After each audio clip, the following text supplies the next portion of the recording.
গতকাল বিকেলে স্বাস্থ্য বৈঠক ছিল নবান্ন সভাঘরে এবং এই স্বাস্থ্য বৈঠকেও থ্রেড কালচার প্রসঙ্গ তোলেন মুখ্যমন্ত্রী।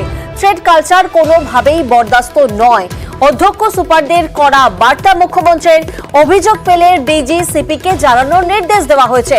প্রশাসনকে প্রয়োজনীয় পদক্ষেপের নির্দেশ।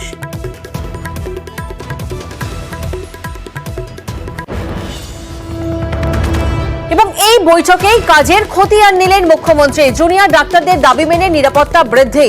হাসপাতালের সুরক্ষা ব্যবস্থার কতদূর কাজ হলো খতিয়ান নিলেন মুখ্যমন্ত্রী। হাসপাতাল ধরে ধরে রিপোর্ট নিলেন মুখ্যমন্ত্রী।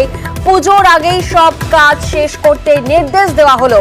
মুখ্য সচিব স্বরাষ্ট্র সচিবকে নির্দেশ দিলেন মুখ্যমন্ত্রী মমতা বন্দ্যোপাধ্যায়।